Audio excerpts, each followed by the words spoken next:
On entend les prises de position de Kylian Mbappé et de Didier Deschamps. Je pense qu'on ne doit pas être déconnecté du monde qui nous entoure et encore moins quand ça concerne notre pays. Voilà. On sait qu'on est dans un moment très important de l'histoire de notre pays, une situation inédite. Aujourd'hui, on voit très bien que les extrêmes sont aux portes du pouvoir et on a l'opportunité de choisir le futur de notre pays. Et je sais qu'il y a pas mal de jeunes qui se disent oui, mais une voix ne va rien changer. Au contraire, chaque voix compte. Et c'est pas à négliger. Et j'espère vraiment qu'on va faire le bon choix et j'espère qu'on sera encore fiers de porter ce maillot le 7. Il n'y a pas de conseils à donner, ils viennent, il y a la liberté de pouvoir dire les choses avec leurs mots, leur propre sensibilité. Après, excusez-moi, que ce soit vous ou presse politique ou pas, moi je suis déconnecté. Donc s'il y a X, Y, Z, je ne vais pas réagir à des personnes que je ne connais pas qui peuvent être avec une étiquette de n'importe quel bord politique. On a senti quand même Kylian Mbappé un peu plus à l'aise que son sélectionneur sur les questions hors foot. Bertrand, comment vous avez vécu cette journée de conférence de presse et la prise de position extrêmement forte du capitaine de l'équipe de France, Kylian Mbappé? Racontez-nous.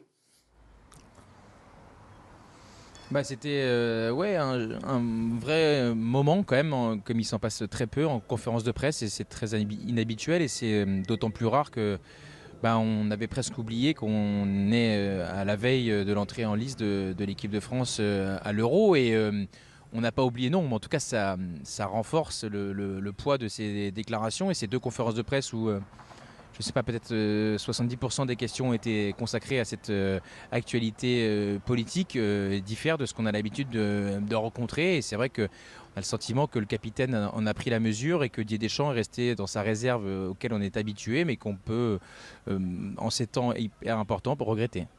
On en parlera bien sûr un petit peu plus tard avec tous les chroniqueurs vraiment de cette question de la politique, du positionnement des footballeurs et de cette prise de parole de Kylian Mbappé. Mais juste Bertrand, parce que évidemment en France on en parle énormément, vous êtes en Allemagne, vous suivez cette équipe de France, c'est monté progressivement en température dans les conférences de presse des joueurs. Au début ils n'en parlaient pas trop, il y a eu la prise de position de Marcus Thuram, mais aujourd'hui on a atteint un peu le point d'orgue avec Kylian Mbappé. À quel point ces déclarations, elles étaient fortes, elles étaient sincères? Est-ce que vous avez été vraiment convaincu par son discours qui, nous, moi je le dis personnellement, ça m'a rendu très fier que le capitaine de l'équipe de France parle comme ça? Disons que pour ce qui est de la genèse entre le début des conférences de presse et celle de Mbappé aujourd'hui, ça a trait aussi à la personnalité des différents joueurs qui sont venus s'exprimer devant les journalistes. Vous avez pour Dayot Upamecano, c'est peut-être plus difficile de parler de ce thème-là que ça ne l'est pour Marcus Thuram. On ne va pas répéter à chaque fois son histoire familiale ou que ça ne l'est pour Kylian Mbappé qui maîtrise parfaitement l'exercice médiatique. Et il l'a rappelé d'ailleurs le capitaine que c'était difficile pour certains joueurs de parler notamment de ces sujets-là de manière médiatique. Après, pour moi, il y a un avant et un après prise de parole de Marcus Thuram et celui qui est entre guillemets le porte-drapeau, en tout cas le fer de lance de ce message-là qui est passé par Thuram puis Mbappé, ça reste quand même le joueur de l'Inter. Kylian Mbappé, aujourd'hui, c'est moins engagé quand même que Marcus Thuram, puisque là où Marcus Thuram a condamné l'extrême droite, Kylian Mbappé a condamné les extrêmes, c'est-à-dire la droite et la gauche. Donc c'est un petit peu différent, mais je suis assez d'accord.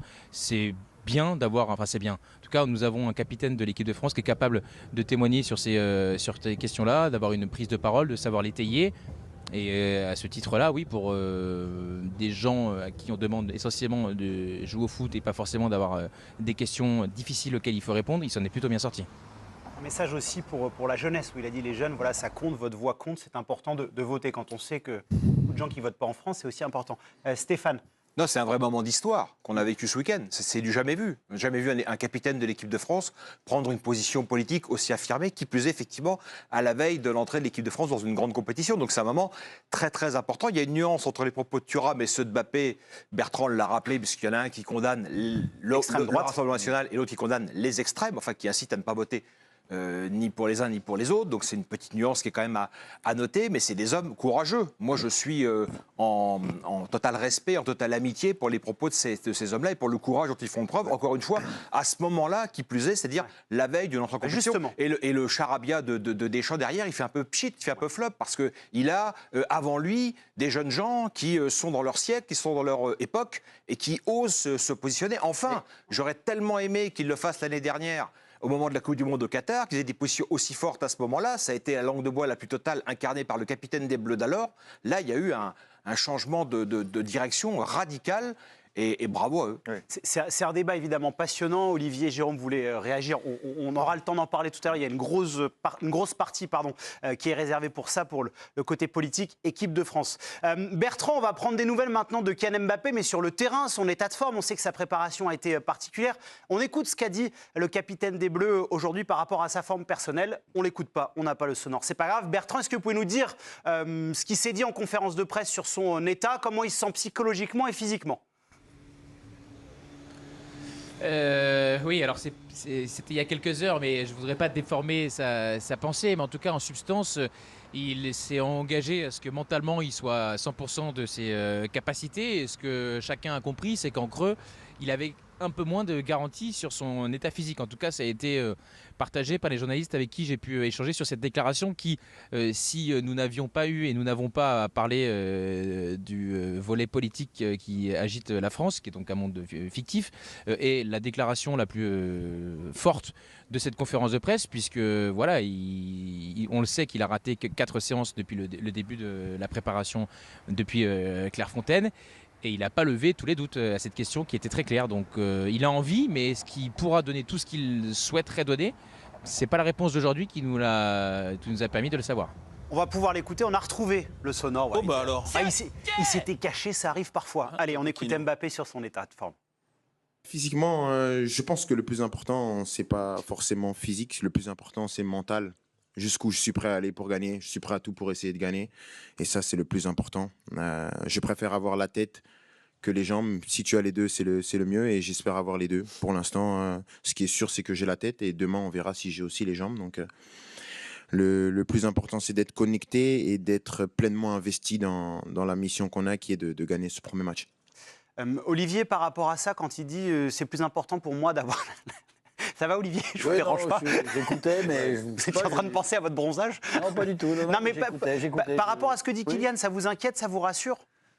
Ça ne m'inquiète ni ça ne me rassure. Ah, mais non, mais je ne suis pas inquiet du tout. Oui. Je pense qu'à partir du moment où il dit effectivement « je suis connecté », pour moi, c'est le minimum. Ouais. C'est le minimum d'être connecté quand même à l'événement. Alors après, oui, il va peut-être... nous décevoir parce que dans certaines occasions, il va peut-être pas pouvoir accélérer comme il a envie de le faire. Mais je pense qu'à partir du moment où il nous l'a démontré que à partir du moment où il est connecté, puisque c'est lui qui le dit, eh ben ses prestations, elles ne sont pas mauvaises, mais il est présent dans le jeu. Alors c'est moins étincelant parce qu'on a l'habitude de le voir nous faire des trucs extraordinaires, mais ça participe à la victoire de l'équipe. Donc moi, j'ai aucun problème là-dessus. Qu'est-ce qu'on a envie qu'il nous réponde? Tu vois? Non, mais il a été sincère, moi je trouve que sa réponse elle est bonne. Lui, il maîtrise le mental. Les gars, je suis à fond dedans. Et le physique, ben, oui, vous voyez ce que je traverse depuis 4 mois, je suis sûr de rien. Je le trouve honnête là aussi. On pourra... Qu'est-ce qu'on attend de lui en fait? C'est encore de la faute du méchant Paris Saint-Germain. C'est incroyable quand on y revient toujours. Non.